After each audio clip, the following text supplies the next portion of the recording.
multiple officers down the road. But here is a recap of what we know so far. Deputies were here to serve an eviction notice to that suspect. The suspect began shooting at deputies, and that is when backup was called. During the shooting, a Tulare County sheriff who was responding to help was shot. They were transported to the hospital but pronounced dead. They have not been identified at this time. The suspect is still barricaded and the scene is still very much active. And as I mentioned before, Sheriff Mike Bourdeau is getting ready to give that press conference, and we will be bringing you the latest, but he does advise everyone to shelter in place or to avoid the area. Reporting live in Porterville, Maria Celeste Alfaro, Eyewitness News. Back to you, Michael. All right, thank you, Maria. And as Maria just mentioned there, a press conference with Tulare County Sheriff Mike Boudreau is set to begin at any moment now. We were told for the 5:30 hour. We will be checking in and listening to it as soon as it starts. And of course, we're going to be having plenty of updates throughout the night. So stay with us on air and online at bakersfieldnow.com for the latest. Again, as a Tulare County Sheriff's deputy has died after a shooting involving a suspect in the western part of the city. The deputies there are serving not a search warrant, an eviction notice there leading to that shooting. As you see right now, this is a live look at that press conference, which is yet to begin here. But again, we will be taking that with Tulare County Sheriff Mike Boudreau whenever it starts. Again, stay tuned here and at bakersfieldnow.com for the latest. And now at 5:30, will it hold or won't it? Today marks day 2 of a 2-week ceasefire in the war in Iran. Ahead of diplomatic talks in Pakistan this weekend, President Trump says all U.S. military forces in the Middle East are staying put and ready for war until a, quote, real agreement with Iran is reached. National correspondent Atra El-Nashar reports. War and peace hinging on U.S.-Iran talks in Islamabad starting Saturday. We have the Iranians promising to open the Straits of Hormuz, and we have a negotiation that's supposed to start this weekend. Vice President J.D. Vance leading the U.S. delegation, joined by Special Envoy Steve Witkoff and the president's son-in-law Jared Kushner. On the Iranian side, Foreign Minister Abbas Araghchi and Speaker of Parliament Mohammad Bagher Ghalibaf, both of whom are publicly accusing the U.S. of violating terms of a 2-week ceasefire for failing to stop Israel from carrying out deadly strikes across Lebanon Wednesday. I think the Iranians thought that the ceasefire included Lebanon, and it just didn't. Lebanon is included in the ceasefire. Iran's deputy foreign minister there also weighing in on the status of the Strait of Hormuz. We have to be very careful for the safety and security of tankers. Iran acknowledging the presence of anti-ship mines in the main traffic zone of the strait, labeled dangerous area on this map distributed by the Iranian Navy, advising all vessels to coordinate with them before passage. Still, Iran claims the strait is open, and the White House says traffic is ramping up. But some actually involved in moving ocean freight say otherwise. This moment requires clarity, so let's be clear. The Strait of Hormuz is not open. Access is being restricted, conditioned, and controlled. CEO of Abu Dhabi National Oil Company, Sultan Ahmed Al Jaber, saying Thursday, the complete, immediate, and safe opening of the Strait of Hormuz is at the top of the White House's demands going into the Islamabad talks. So is removing the regime's supply of enriched uranium to help prevent Iran from ultimately developing a nuclear weapon. Iranian demands include maintaining control of the strait, that the U.S. recognize the regime's right to enrich uranium, which they claim is for peaceful purposes, and for the U.S. to pull its forces out of the Middle East. There are tentative plans for Israeli and Lebanese ambassadors to begin their own set of talks here in Washington next week. It may not be enough to quell Iran's threats to retaliate against Israel for those deadly strikes. In Washington, I'm Atra El-Nashar. Eligible men in the U.S. will soon be automatically registered for the military draft. Right now, eligible male citizens ages 18 to 25 are required to register through the Selective Service System online. However, a new automatic registration process was approved by Congress under the National Defense Authorization Act for fiscal year 2026. The move was made to streamline the previous process and to save money. The proposed rule is currently under review by the Regulatory Affairs Office and awaiting finalization. And it's been 1 month since thousands of commercial driver's licenses were revoked in California, raising questions about statewide impact. Brittany Ehrman from our CBS station asked how truckers in Castaic are feeling the strain. I just love driving. It's passion. For some, driving all day sounds like work, but for Joseph Osovaliaho, it's peace. I love it for the freedom. No stress. He says that used to be the reality, but now the trucking industry is shifting. There are a lot of restrictions, a lot of drivers. They have the city, they're good drivers. Just because of the language barrier, they don't want to be on the road taking that risk. Osovaliaho tells us companies are still looking for drivers, saying in some cases by lowering their standards to find them. They don't care about the incident you have, they just want you in their team, you know. So some businesses appear to be desperate to hire. I just checked my email, not quite long, I see like 15 emails looking for drivers. That shortage may be tied to thousands losing their licenses. In March, the California Department of Motor Vehicles said the federal government required them to cancel about 13,000 commercial driver's licenses targeting so-called non-domiciled drivers. That includes people who are not U.S. citizens or permanent residents, including some visa holders, refugees, and asylum seekers.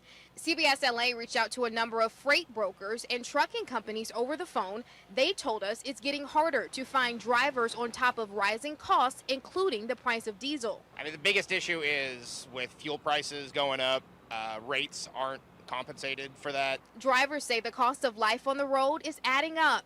You got to pay for every shower, pay for every meal when you're out on the road. It's tight as it is. Here, right here, it's like $8 plus. Like, it's crazy.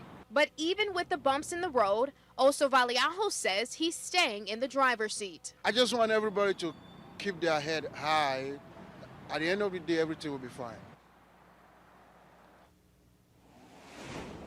The Artemis II mission is set to wrap up tomorrow, but before then, the crew still has to overcome their most dangerous task yet, re-entering the Earth's atmosphere. NASA's Associate Administrator today voiced confidence that the mission will be a success. We have high confidence in the system and the heat shield and the parachutes and the recovery systems we put together. The engineering supports it, the Artemis I flight data supports it, all of our ground test supports it, our analysis supports it, and tomorrow the crew is going to put their lives behind that confidence. The Orion space capsule is scheduled to splash down off the coast of San Diego on Friday, around 5 p.m. The process is expected to be quick. By NASA's estimates, it should take roughly 13 minutes to splash down after re-entry. Tomorrow we will be covering the splashdown live at 5 o'clock on Eyewitness News. You can watch it here on KBAK CBS.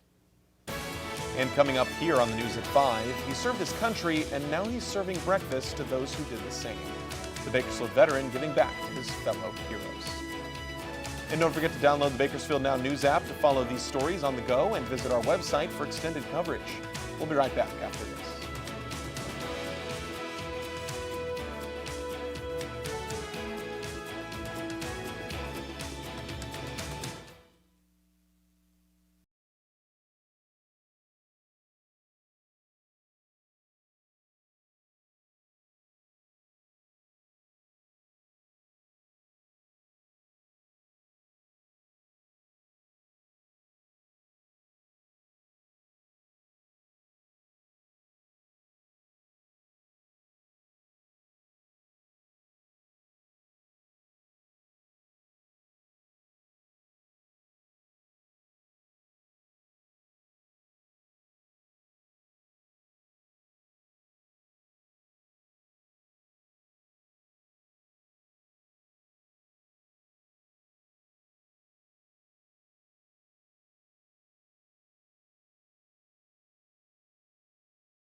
For 250 years, America has been built on stories that connect us all.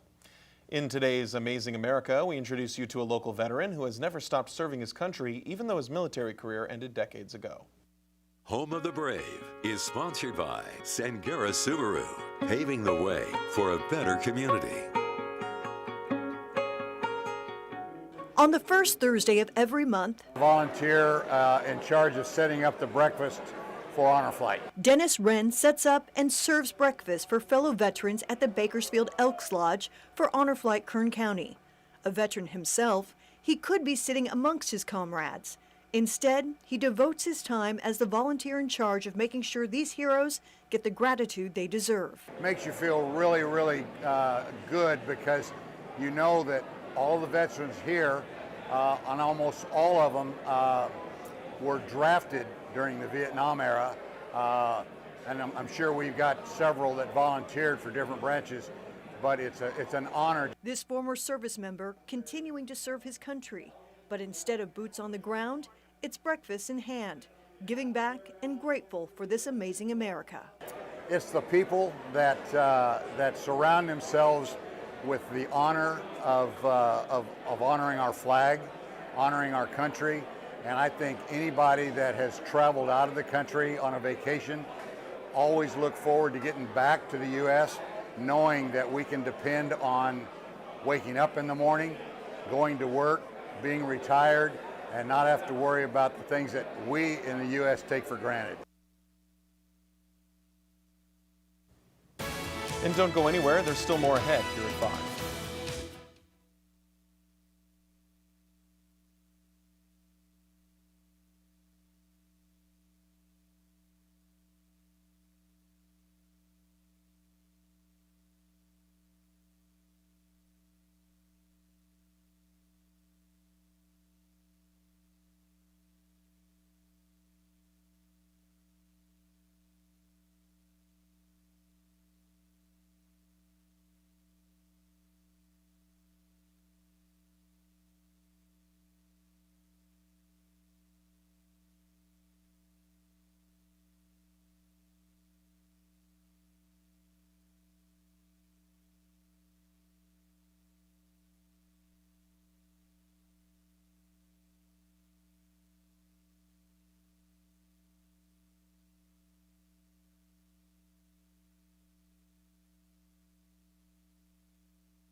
Well, back now at 5, we are still waiting for Tulare County Sheriff Mike Boudreau to speak after a shooting in Porterville left a deputy dead. Our Eyewitness News reporter Maria Celeste Alfaro is there gathering some more information on the scene there. You're taking a look at this police barricade now live on your screen there. Obviously, reporters being kept back a considerable distance as we are learning that the suspect involved in the killing of that deputy is still barricaded, we understand, inside that home there. Deputies were serving an eviction notice earlier on in the day, leading to a shooting and the death of that deputy there. Once again, Sheriff Mike Boudreau going to be speaking to reporters, giving an update there a little bit later on tonight. We are awaiting his press conference, and we'll bring you that as soon as it happens. And of course, Maria Celeste Alfaro will have more on this developing story here at 6, so stay with us on air and online at bakersfieldnow.com for the latest.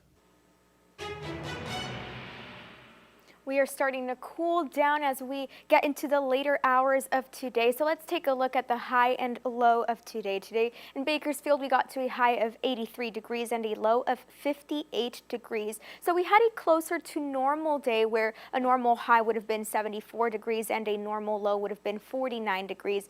We didn't get quite close to those record numbers today. Taking a look at some of the temperatures around us currently, we have Bakersfield and Hanford at 82 degrees. Fresno 83, Porterville 85, Bishop 76 degrees, Ridgecrest 81, Tehachapi 66, Gorman 60, Edwards 75, and Barstow 83 degrees. As for weather alerts, we are currently under a wind advisory. This wind advisory is in effect until tonight at 11 p.m. and it's affecting mostly the Mojave Desert slopes, bringing some pretty strong winds. As for that winter storm warning that you see on your screen, that won't go into effect until tomorrow around 5 p.m. and last through Sunday at 11 p.m. Back to talking about our winds, we will be seeing anywhere between 20 to 30 miles per hour, but there are some possibilities of gusts being as strong as 50 miles per hour. Our temperatures, we are getting ready for a slight cool down over the next few days before a bigger warm up. This cool down, however, will also bring the possibility of some precipitation to some parts of Kern County, and you'll start to see the likelihood of that as well as where specifically it's going to hit as we take a look at our 7-day forecast here, starting with the South Valley. The South Valley tomorrow hanging on to the high 70s before temperatures go down into the high 60s by Monday, but they're also going to be seeing the slight chance of some rain Friday through Monday. Now that is going to also bring the possibility of thunderstorms on Sunday, but then following Monday, temperatures will start to warm up. The mountains seeing some precipitation Friday through Sunday. Sunday thunderstorms with the highest temperature in the low 50s. All right, Michael, back to you. Thank you, Michelle. Tulare County Sheriff Mike Boudreau has now taken the podium to give an update on a deputy dying in a shooting earlier today in Porterville. Let's take a listen.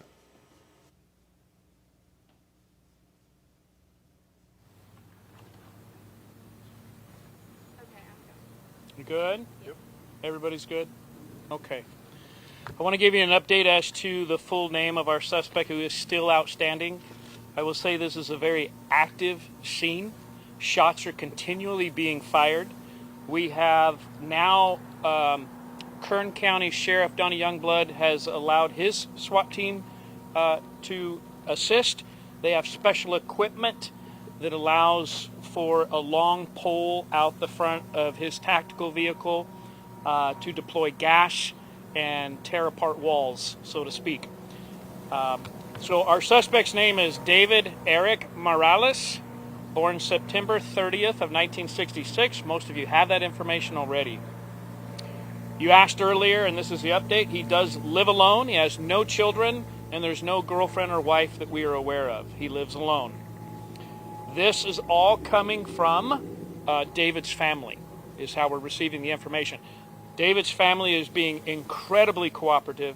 They're being very helpful, and they're just wanting this situation to be resolved as peacefully as we possibly can. We don't have any criminal record that we're aware of locally on David. Doesn't indicate that he has ever been arrested before, has no criminal history. Porterville PD did respond to the house back in January of 2026. I don't know why they went to the house at that time. I'll find that information out for you, but it didn't appear to be anything involving criminal activity. There are 18 firearms registered to the suspect. These are all handguns and no rifles that are registered, which is off because he is shooting at our officers with rifles. There at this time is absolutely no estimate as to how many shots have been fired. I can tell you that I was here with staff behind me, over there with the police chiefs and the command staff, and we could actually hear shots being fired and our personnel in the SWAT vehicle proclaiming that their vehicle had been struck. We have introduced gas into the house. You may see smoke in the air. It's not smoke. That is actually tactical gas that's being used. As of about 5 minutes before I come over and spoke with you, there was portions of the house actually being torn apart by the Bearcat from Kern County, trying to get to his area where we believed him to be in the home. He actually exited the home through a window. We have eyes over the top of in our airplane and our drones, and he is wearing camouflage clothing, continually trying to hide in different brush, and that's what's happening at this moment. The airplane is using its equipment to try and identify where he's actually at. We had 2 drones in the air. The suspect shot and fired and hit one of our drones, putting it to the ground. The Visalia Police Department tactical vehicle approached a window in an effort to introduce gas, and they were confronted with the suspect with a long rifle and a scope, and he fired into the windshield of the Visalia Police Department Bearcat vehicle. These are tactical vehicles which we're all familiar with. So this is an ongoing situation. There's many shots being fired. He exited the home, and that is the importance of keeping the area where we had people removed from their homes. That's why we locked down our schools. We're comfortable with the fact that he seems to be isolated to about 3 different homes right now. I can tell you that I want to thank all of our allied agencies, including the Fresno Police Department. Fresno Police Department is gathering data and information and intelligence, and they're sharing it with us in regards to comments that the suspect is making with family. We're thankful to the Fresno Police Department. We're thankful to the Kern County Sheriff's Office. We're thankful to all agencies who are coming to our aid. I want to talk about our detective. It's out there. I spoke with the family. We had a procession where we took the detective to the coroner's office. We did a final salute in honor of him and allowed the wife and the mom to say their last regard at that moment. Very emotional time. They're having trouble even standing on their own 2 feet. Brings tears to even the most callous of us all. So our detective's name is Randy Hoppert, Hoppert. He was a Navy corpsman, served in the military from 2010 to 2015, and he was hired with our agency January 5th of 2020.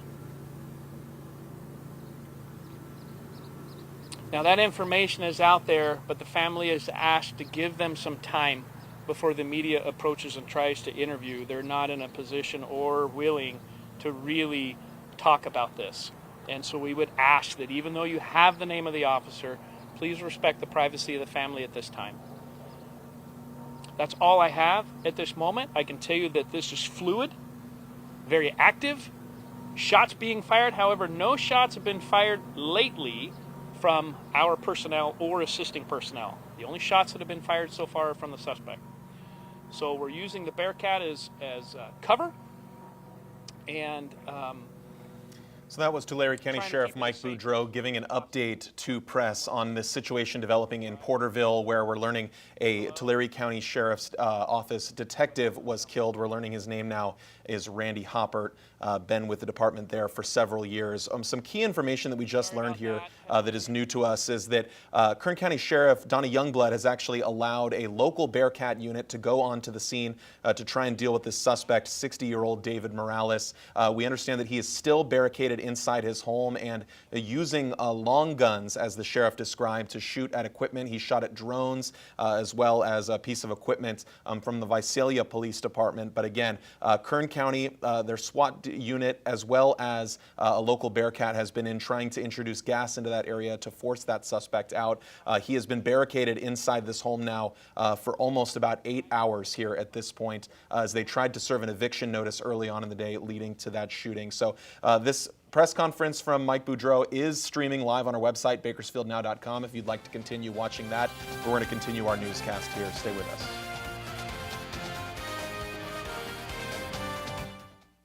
Outside, hiding in the brush in camouflage clothing. Changes the dynamics dramatically. We're hoping that we have some type of resolution before nightfall.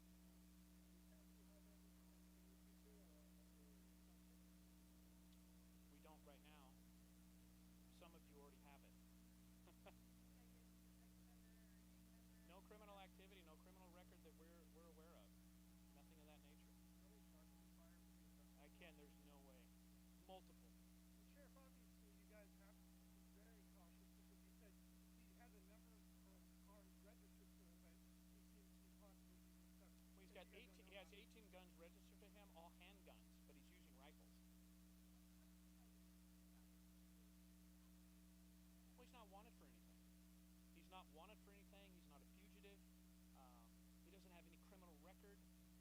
It was a very simple eviction to where he was going to be ordered from his home. It's very, that's the most peculiar of it all. He wasn't facing any criminal charges, and if he is found alive today, he'll be facing criminal charges in regards to homicide. He had not even a ticket. He's not receiving a ticket or violation. He was just being told you can't stay here anymore because you're not paying the rent. Truck. I would be more personal and tell you more.